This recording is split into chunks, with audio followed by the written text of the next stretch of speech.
¿Qué tal amigos del Economista? Soy Rodrigo Bautista, seguimos en el World Business Forum y el día de hoy tenemos una entrevista muy especial con uno de los speakers estrella de este evento, Marcus Collins, quien es experto en marketing y en estrategia de marca. Marcus, nice to meet you. How are you? I'm doing great. Thank you for having me here with you. Te agradecemos mucho por este espacio. Quisiera iniciar preguntándote, ¿qué te ha parecido este evento? I think that Wobie is unbelievable. I feel like it's an event that brings people together who are curious and want to make some impact, not just in business, but in communities and the environment in which we operate.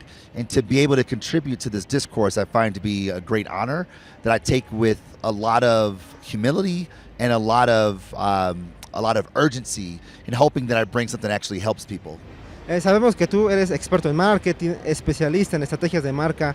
Bueno, quisiera preguntarte, ¿en qué consisten estas estrategias que tú has establecido? So what the argument that I'm making within the community or here on stage is that brands who are able to leverage the influence of culture are more successful than those who do not, because there's no external force more influential to human behavior than culture, full stop. And the better we understand it, the more likely we are to leverage its way to get people to move, to buy, to download, to vote, to watch, to download, or whatever the case may be. And ultimately what we're after as leaders, as marketers, is to get people to move. And there is no force better at doing that than culture. So I make the argument that brands who have a place in culture, that engage in culture, are able to do that in ways that ones who do not cannot. Precisamente hablando de cultura, sabemos que nuestro mundo, nuestra sociedad está en constante cambio. Por eso quisiera preguntarte, ¿cómo podemos aprovechar las tendencias culturales que están en la actualidad?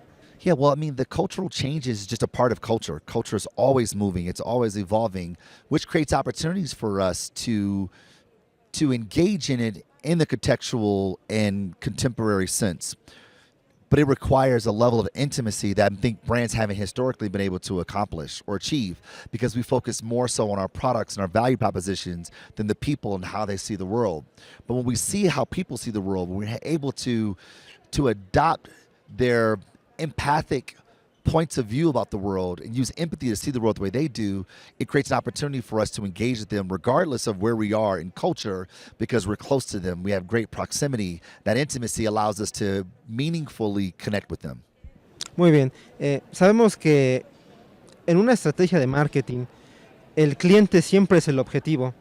Por eso quisiera preguntarte, ¿qué consejo le darías a los empresarios para poder tener una conexión más directa con sus clientes? Oh, yes. Well, first you got to start with understanding, what do you believe? Not what do you make, not what do you produce, not what do you create, but how does the brand see the world? And when the brand's able to elevate beyond the category, beyond its value propositions, beyond what it creates, the brand creates an opportunity to connect with people on a human level. Not because you're razor sharper, your battery lasts longer, your car goes faster, but because you see the world a certain way. And people who see the world similarly go, that's my kind of brand. And they use the brand to communicate their identity as a badge of identity, a receipt of who they are. This level of engagement goes far beyond any transaction. It goes way beyond whatever's temporal today. So long as the brand stays congruent with these people, we can engage them in meaningful ways and get them to adopt behavior in ways that are predictable and quite sustainable. Muy bien. Sabemos que también eres un conferencista muy famoso y que las mejores marcas siempre han trabajado contigo. ¿Le podrías decir al público del Economista qué sientes cuando estás enfrente de tantas personas compartiendo tus ideas, tus trabajos? I feel very grateful.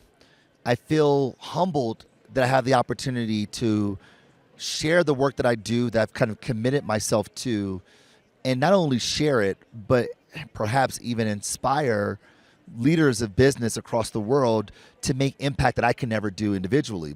To sort of activate a network effect within the network effect, that the learnings, the insights that I've gleaned over the years through my research, that it can actually have an impact on people that I don't know, I think is really powerful, and I'm humbled by that and grateful for the opportunity. Perfecto. Y ya para finalizar esta breve pero interesante charla, ¿algún mensaje que quisieras darle al público del Economista? Give advice for the public? Yes. Here's advice for you. There is no external force more influential to human behavior than culture, full stop. Those who understand it are more likely to influence, and those who don't understand it are more likely to be influenced by those who do. The question you have to ask yourself is, which one of those people do you want to be?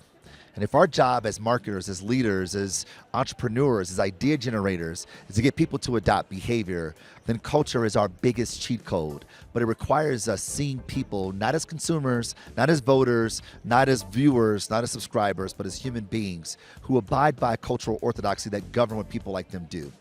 And when we elevate our brands beyond what we create, beyond the value propositions in the category, it creates a vehicle, a vessel by which we're able to engage people in meaningful ways based on cultural congruence. And when we do that, you win. Pues aquí seguimos, amigos del Economista.